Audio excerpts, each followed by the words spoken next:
Bien, bonjour à tous. Aujourd'hui, je vais vous faire une vidéo de correction d'un contrôle que j'ai donné à mes secondes sur la mole et les transformations physiques. Je vais corriger que la partie sur la mole et je ferai une vidéo sur les transformations physiques une autre fois. C'est un contrôle qui, je pense, permet de revenir un petit peu sur toutes les notions que vous devez connaître cette année, que ce soit en termes de formules, même si là je donnais les formules dans le contrôle, vous verrez, je le ferai apparaître au fur et à mesure. Et ça permet en fait de faire une petite synthèse sur tout ce que vous avez à savoir faire et à savoir tout simplement. Donc, premier exercice que je vais corriger maintenant. Donc je vous parlais, j'ai fait quelques petits cas concrets parce que je trouvais ça déjà plus sympa d'avoir des cas un peu plus concrets plutôt que de toujours parler de choses qui ne sont pas forcément dans la vie du quotidien, même si là ça ne l'est pas forcément. Mais bref. Du coup, là, donc, je vous parle d'un poisson qui est très prisé au Japon, qui s'appelle le fugu ou le poisson globe. Ce poisson, il est extrêmement toxique s'il est mal préparé, donc pour la petite anecdote, il faut savoir qu'au Japon, il n'y a que quelques cuisiniers qui sont capables de cuisiner ce poisson-là et qui ont du coup des habilitations particulières de la part du pays. Donc pourquoi il est dangereux? Parce qu'on vous dit qu'il contient une molécule qui s'appelle la tétrodotoxine, et cette tétrodotoxine, qui a pour formule C11H17N3O8, elle est mortelle à partir du moment où vous avez 0,1 fois 10 puissance moins 6 grammes par millilitre de cette molécule dans le sang. Donc là, finalement, quand on regarde un petit peu tout ce texte-là, il y a beaucoup de parties qui ne servent pas à grand-chose, à part pour la compréhension du problème.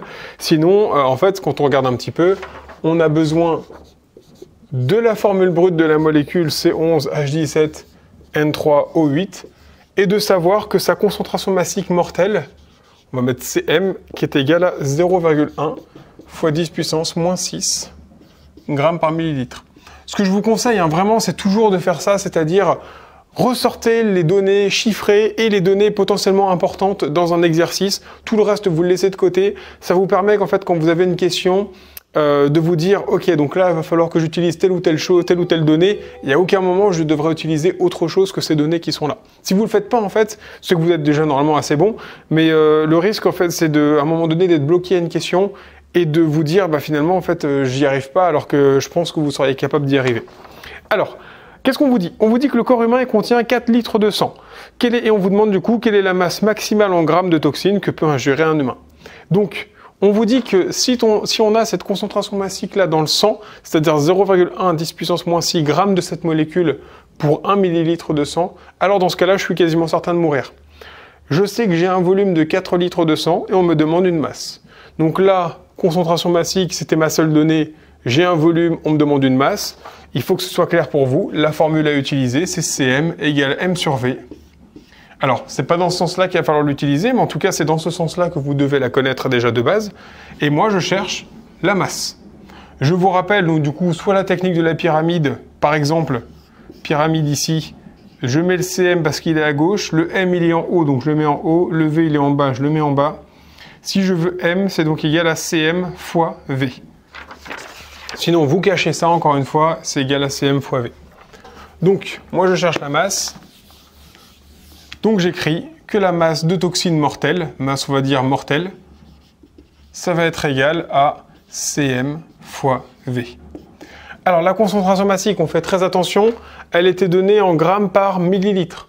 Le volume que je vous donne, il est en litres. Donc, soit vous convertissez la concentration massique en grammes par litre, soit vous convertissez le volume en millilitres. Ce que je vous conseille évidemment de faire, c'est de convertir le volume. Pourquoi? Parce que là, bon, c'est toujours un petit peu compliqué pour vous, généralement, de convertir des choses quand on a des millilitres moins 1. Je vais le faire quand même dans cet exercice-là, mais prenez l'habitude de faire ça avec le volume, ce sera plus facile. Donc, j'ai 4 litres de volume, moi. V égale 4, V égale 4 litres. Je sais que 1 litre, c'est 1000 millilitres, donc là, j'ai 4000 millilitres, ce qui fait du coup 0,1 fois 10 puissance moins 6 multiplié par, au lieu de mettre 4000, je vais l'écrire en écriture scientifique, 4000 c'est 4 et 3 zéros, donc c'est 4 fois 10 puissance 3 millilitres. Vous faites ce calcul-là, alors on peut faire cette tête, 0,1 fois 4, ça fait 0,4. 10 puissance moins 6 fois 10 puissance 3, ça fait 10 puissance moins 3. Donc ça va me faire 0,4 fois 10 puissance moins 3. Ou aussi que je peux noter 4 fois 10 puissance moins 4. Attention, ne vous arrêtez surtout pas là. Là, vous perdez la moitié des points, surtout dans un contrôle. On vous demande une masse. Vous mettez l'unité de la masse. Quelle est l'unité de la masse? Ça dépend de l'unité de votre concentration massique. On s'est arrangé pour avoir la même unité de volume ici et ici. Maintenant, l'unité de la masse, ça sera donc naturellement celle-là. Donc on pense à mettre que tout ça, c'est en grammes. Voilà pour ça. Comment faire cette même question maintenant si vous aviez converti plutôt la concentration massique? Alors, c'est pas très compliqué, hein, d'accord? C'est juste que c'est peut-être un petit peu bizarre dans un premier temps. Regardez bien, on vous dit que vous avez 0,1 fois 10 puissance moins 6 grammes pour 1 millilitre. Imaginez 1 millilitre, on va dire que c'est ça. Là-dedans, j'ai 0,1 fois 10 puissance moins 6 grammes. Maintenant, posez-vous la question, j'aimerais savoir combien j'en ai dans 1 litre. Donc là, finalement, naturellement, on a envie de se dire, bah, si dans 1 millilitre, j'en ai pas beaucoup, dans 1 litre, je dois en avoir plus, a priori. Je ne vais pas en avoir moins dans un contenant plus grand par rapport à ici.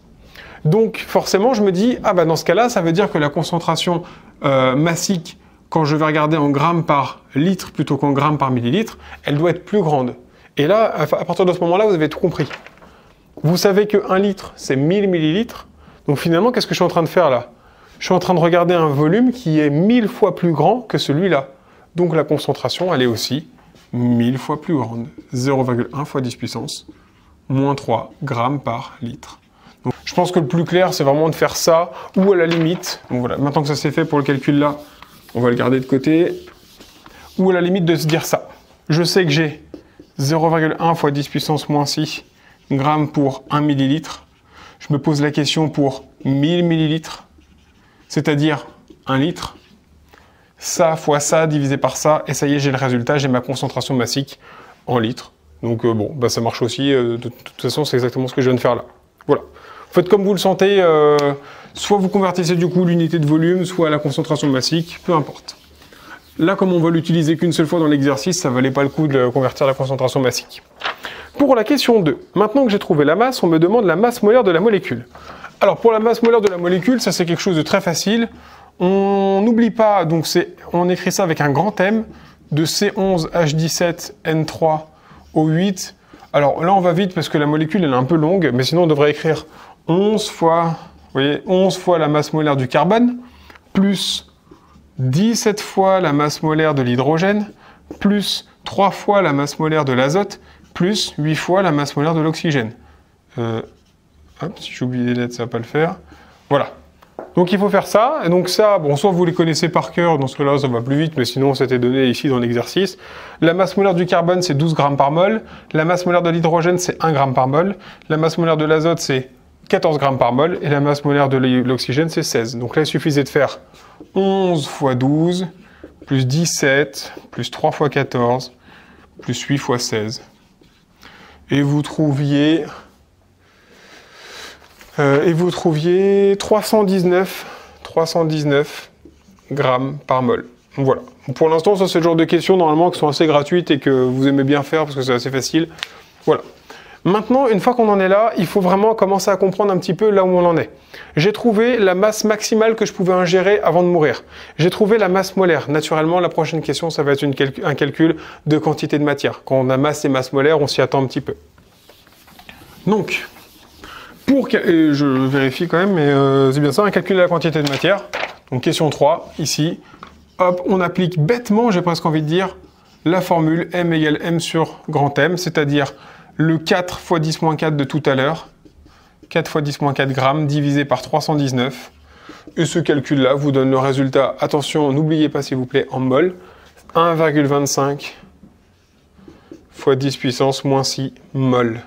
Ne jamais oublier les unités.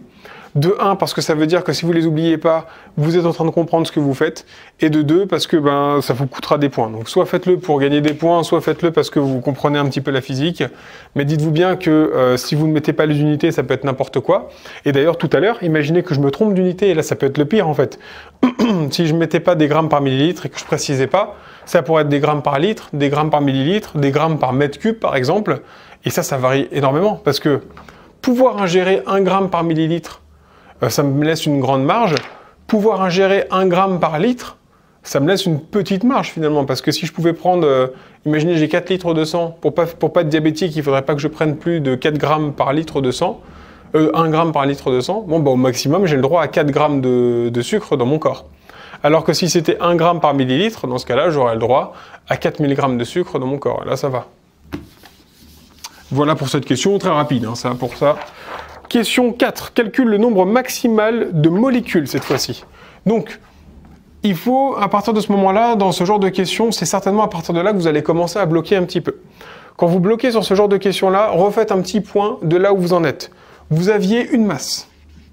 Vous avez, juste avant, la quantité de matière et vous avez une masse molaire.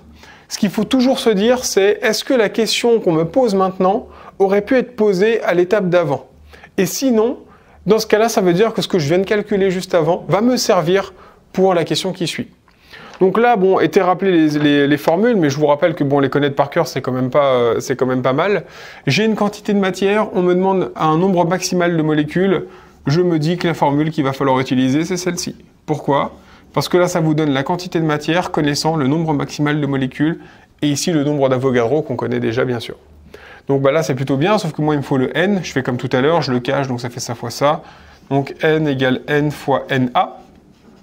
Qui est égal du coup au n que je viens de trouver, c'est-à-dire 1,25 fois 10 puissance moins 6 multiplié par 6,02 fois 10 puissance 23. Je vous rappelle qu'il est tout à fait normal, quand vous calculez un nombre de molécules, de trouver un nombre extrêmement grand, d'accord? Une molécule, c'est tellement petit que pour pouvoir les voir enfin, il faut qu'il y en ait beaucoup d'agglutinés ensemble. Donc quand vous faites ce calcul-là, bah, ça vous donne 7,55. Donc 7,55 fois 10 puissance 17, et on n'oublie pas, là il n'y a pas vraiment d'unité, mais bon on parle de molécules, donc on va mettre molécules. Vous pouvez éventuellement sur ce genre de questions-là, faire une petite phrase après derrière pour expliquer. Voilà pour cette question 4. Donc là je l'ai terminé un nombre de molécules, et enfin question 5, déduisant la masse d'une molécule, donc on cherche cette fois-ci la masse d'une seule molécule.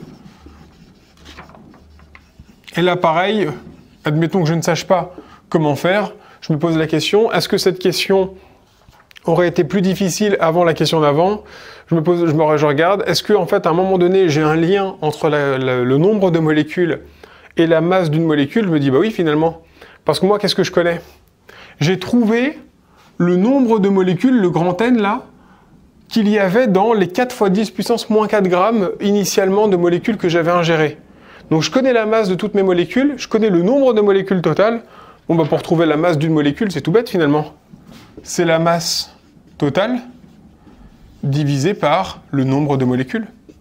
Quand vous voulez trouver la masse d'un bonbon, vous faites la masse totale du paquet divisée par le nombre de bonbons dedans, tout simplement. Donc là, bah, ça vous donne quoi? Donc j'avais dit, la masse c'était 4 fois 10 moins 4. Hein.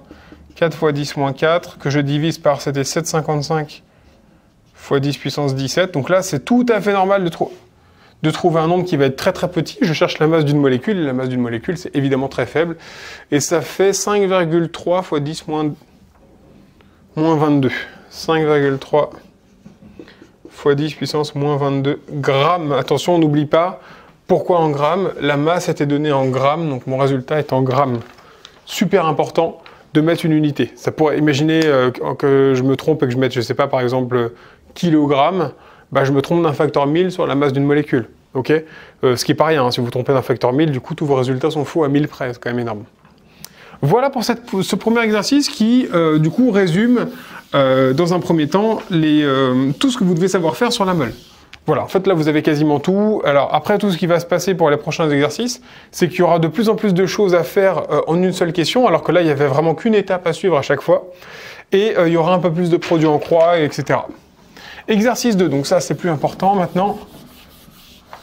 Pour l'exercice 2, donc cette fois-ci, je vous explique un petit peu comment on ressent le goût, les différents goûts qu'il existe. Il y en a 5, et le dernier qui a été inventé en quelque sorte, ou reconnu, on va dire que c'était le umami.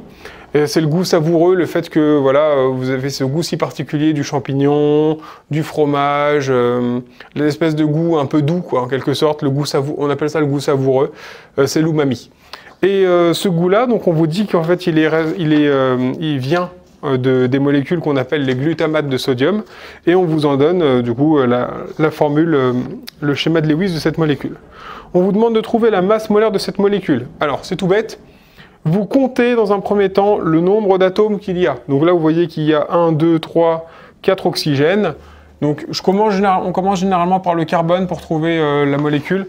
Donc là ce qu'on fait, c'est comme à l'exercice 1, je cherche d'abord la formule brute de ma molécule et j'en déduirai ensuite sa masse molaire. Donc j'ai combien de carbone? J'en ai 1, 2, 3 et j'ai 4 carbones. Donc ça me fait du C4. Ensuite, l'oxygène, j'en ai 1, 2, 3, 4. O4. De l'hydrogène, j'en ai 2, 3, 5, 6, 7, 8. J'en ai 8.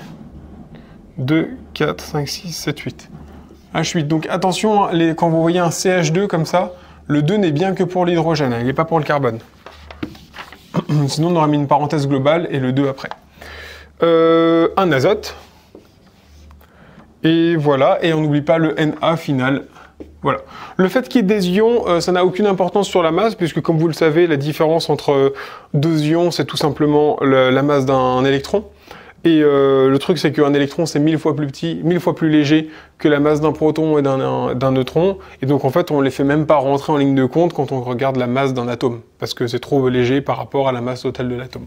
Donc, ça n'a aucune différence. Et vous calculez la masse molaire de ce truc-là. Donc vous faites comme tout à l'heure, je vais aller un petit peu plus vite là, cette fois-ci, 4 fois la masse molaire du carbone, 4 fois la masse molaire de l'oxygène, vous additionnez tout ça, et vous tombez sur 168 grammes par mol. On n'oublie pas, attention, l'unité, c'est des grammes par mol. Ça veut dire que si je prends une mol de cette molécule, 6,02 fois 10 puissance 23 molécules de glutamate de sodium, j'aurai ingéré 168 grammes. Ce qui veut quand même dire que, vous voyez, on mange rarement une mol de cette molécule. On mange même jamais une mol de cette molécule. Donc, deuxième question. Qu'est-ce qu'on vous dit juste avant? On vous dit que, et là ça va être une information qui va être importante, on vous dit qu'il y a 782 mg de cette molécule de glutamate pour 100 g de sauce soja.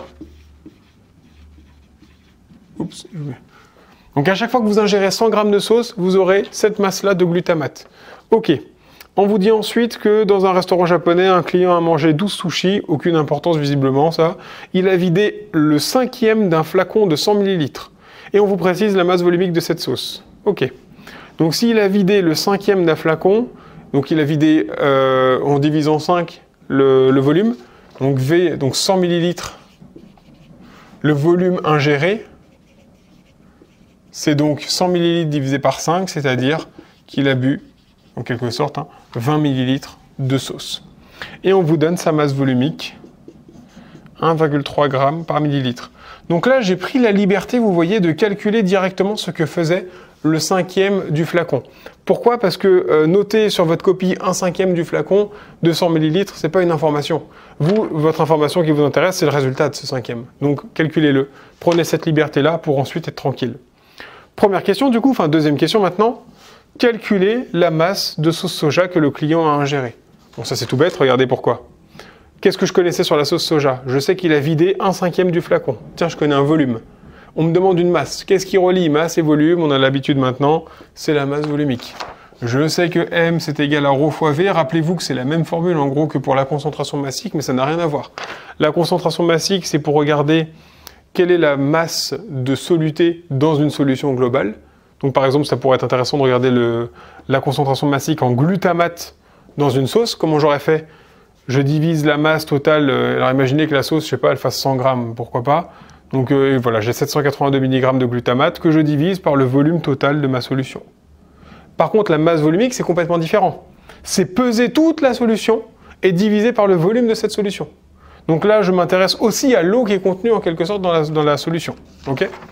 Donc la masse, ça va être quoi? Donc ρ, j'ai dit 1,3. On fait attention aux unités, mais est-ce que tout va bien là? Oui, ça a l'air d'aller. Non, c'est 1,20. J'ai des grammes par millilitre, j'ai des millilitres, tout va bien, je ne me pose pas trop de questions. 1,3 fois 2, ça fait 2,6. Donc là, on est sur du 26 grammes. On n'oublie pas les unités, évidemment. 26 grammes pour cette deuxième question, du coup, qui était la masse de sauce soja. Évidemment, la deuxième question, qu'est-ce que c'est? On vous demande d'en déduire quelle est la masse de glutamate que vous avez ingérée. Alors, qu'est-ce que je sais, moi? Je sais que j'ai 782 mg pour 100 grammes. Bon, 782 mg, on note quand même, pour 100 grammes. Je me pose la question, moi j'ai 26 grammes de sauce que j'ai bu. Ça fois ça divisé par ça, ça fait 782 fois 26 divisé par 100. Si vous faites ça, ça fait... Alors, attention, on va essayer peut-être de mettre ça en grammes pouvez le laisser, dans ce cas-là, vous aurez un résultat en milligrammes, ou alors je peux mettre ça. Comme ça, j'ai tout en grammes et je me pose plus de questions. Donc si vous faites tout ça, ça vous fait 0,2 grammes. Donc quand vous ingérez 1/5 d'un flacon de sauce soja, quand même beaucoup mine de rien, vous ingérez 0,2 grammes de glutamate de sodium. Voilà pour cette question-là. Et pour la dernière question, très facile. À la première question, on vous a demandé la masse molaire. À cette question-là, vous venez de trouver la masse de glutamate ingérée. Bon, ben, on vous demande du coup à quelle quantité de matière ça correspond. C'était la question 3. N égale masse sur masse molaire, c'est-à-dire 0,2 divisé par 168. Et quand vous faites ça, ça vous donne du coup 1,2 fois 10 puissance moins 3 mol. On pourrait reposer les mêmes questions que tout à l'heure, mais là ça deviendra un petit peu lourd. Si j'ai tant de mol, dans ce cas-là, combien j'ai de molécules d'ingérées? Quelle est la masse ensuite d'une molécule? Bon, après on revient un petit peu sur l'exercice 1, ça n'avait pas d'intérêt de le faire 2 fois. Voilà pour cet exercice-là. Donc du coup, la seule nouveauté par rapport à tout à l'heure, c'est qu'on a rajouté un petit produit en croix et peut-être une information un petit peu bizarre, là, le fait de dire 1/5 d'un flacon. Mais encore une fois, en termes de... et on a utilisé cette fois-ci la masse volumique au lieu de la concentration massique. Mais sinon, à part ça, c'est toujours le même principe, quoi. Retrouver des masses, on est toujours sur du produit en croix qu'on fait déjà depuis longtemps. Les formules, c'est toujours les mêmes pour trouver les quantités de matière. Bon, vous voyez qu'au final, une fois que vous savez en faire un, vous savez normalement tous les faire. Ensuite, dernier exercice de ce petit contrôle que j'avais donné à mes élèves, du coup. C'est un exercice qui laisse beaucoup plus de liberté, donc qui est forcément beaucoup plus difficile, parce qu'il n'y a aucune question pour aider. C'est donc une espèce de problème, si vous voulez, en quelque sorte. Mais normalement, si vous avez bien compris, là, il n'y aura pas de problème. Là, l'idée, c'est vraiment de noter vos formules, enfin vos données sur votre brouillon, avec les bonnes lettres. Donc là, qu'est-ce qu'on vous dit ?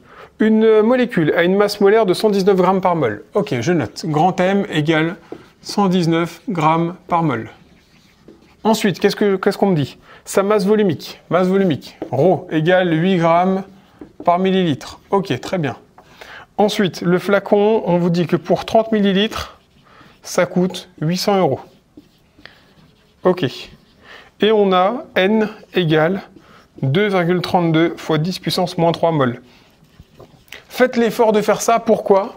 Ça vous permet de mettre en avant, parfois comme vous avez parfois un petit peu de mal à comprendre ce que vous êtes en train de faire, avoir la lettre qui correspond à votre donnée, ça va vous aider à savoir quelle formule il faut utiliser.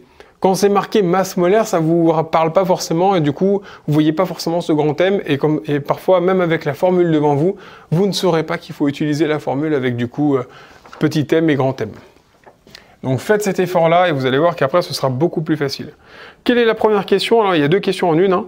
Quel est le prix de la quantité de molécules à notre disposition et en déduire le prix d'une seule molécule? Alors, pour trouver le prix de toute cette quantité que j'ai là. Donc moi, j'ai cette quantité-là.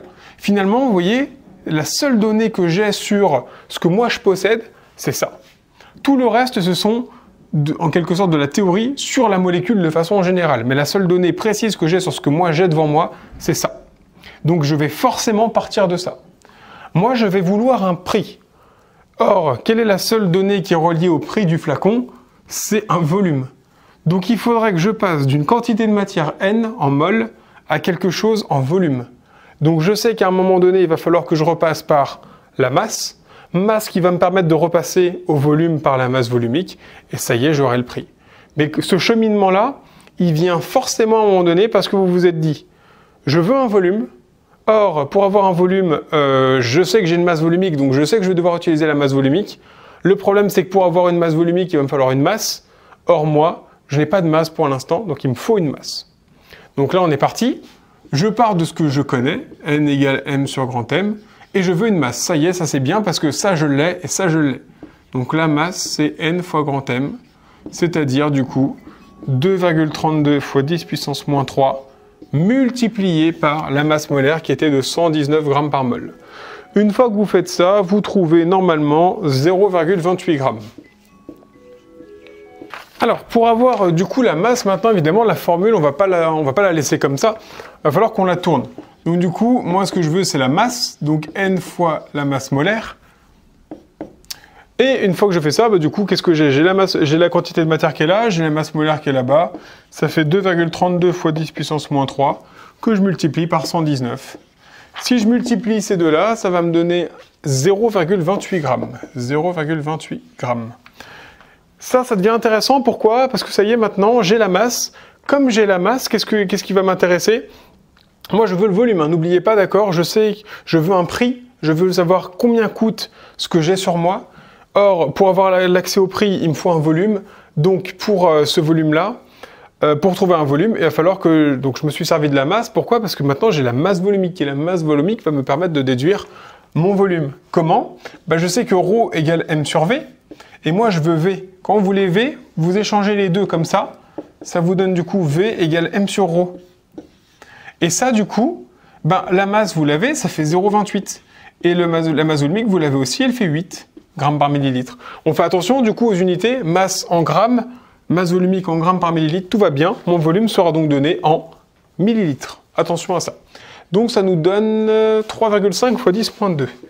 3,5 fois 10 moins 2 millilitres.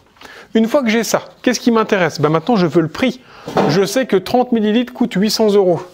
Bon, bah, du coup,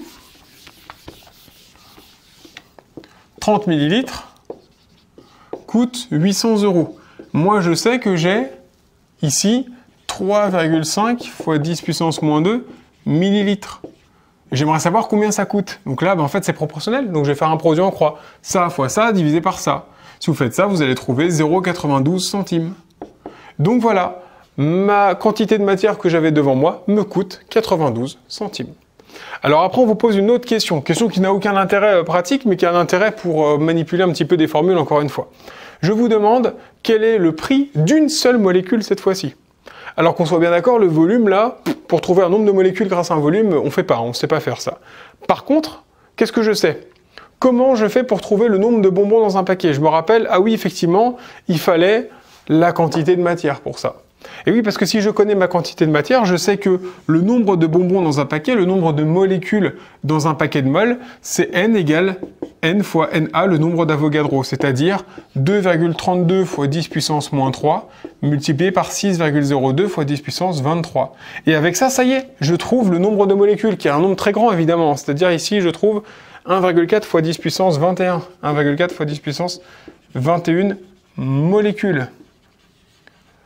Donc un très très grand nombre. Et pourquoi j'ai fait ça? Parce que ça y est maintenant, je connaissais le prix du paquet, mais je ne savais pas combien j'avais de bonbons dans ce paquet. Et si je ne connais pas le nombre de bonbons dans mon paquet, je ne peux pas connaître du coup le prix d'un seul des bonbons. Donc ça y est, maintenant je sais que dans mon paquet de bonbons, j'ai tant de bonbons. Maintenant, j'ai plus qu'à faire quoi? Ben, si j'ai 100 bonbons dans un paquet qui m'a coûté 1 €, alors un bonbon me coûte 1 centième d'euro. Le prix divisé par le nombre de bonbons. Et ben ça y est, c'est terminé pour cet exercice. Puisque le prix pour un bonbon, pour une molécule, me coûte, donc du coup, 0,92 centimes divisé par 1,4 fois 10 puissance 21, c'est-à-dire, et ça c'est égal à 6,6 fois 10 puissance moins 22 €. Voilà pour cet exercice, voilà qui conclut aussi ce contrôle, voilà qui conclut les exercices récapitulatifs sur la mole. Avec ça, si vous savez faire tout ça, hein, si vous avez su le faire sans pour autant vous dire en regardant la vidéo, ok, il a fait ça, ça je saurais faire, etc. Ne parlez pas au conditionnel quand vous regardez les vidéos, faites et ensuite posez, vous pourrez vraiment vous dire si vous savez le faire ou pas. Si vous avez su faire tout ça sans regarder la vidéo, vous êtes maintenant incollable du coup sur la mole. Donc ça c'est une très bonne nouvelle, d'accord ?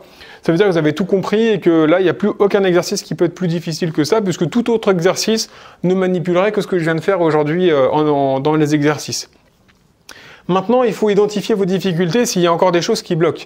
Est-ce que les difficultés viennent des conversions? Est-ce que les difficultés viennent des formules? Est-ce que les difficultés viennent des produits en croix?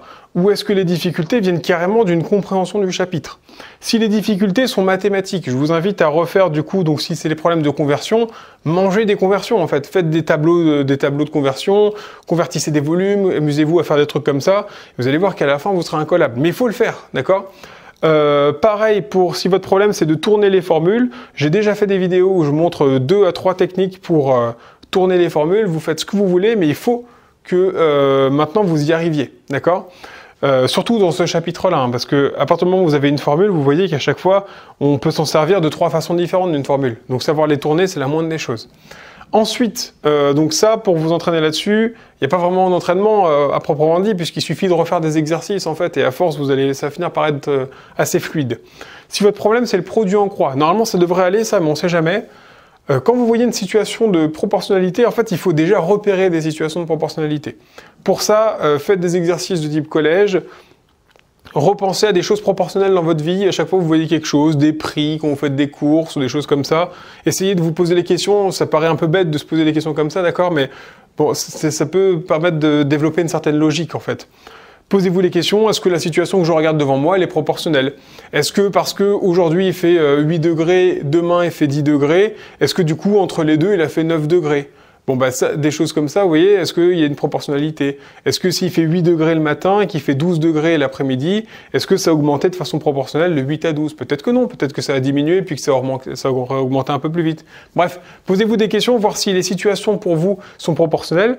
Il y a beaucoup de choses dans la vie qui sont proportionnelles, notamment tout ce qui concerne des prix, hein, c'est forcément proportionnel, sauf quand vous avez des promotions bien sûr, mais la plupart du temps vous avez un pain au chocolat 1 euro, donc 3 pains au chocolat 3 euros, ce qui paraît logique. Donc vous voyez, le tout, c'est d'identifier. Et vous le placez en ligne comme ça, et vous allez normalement, naturellement le reconnaître.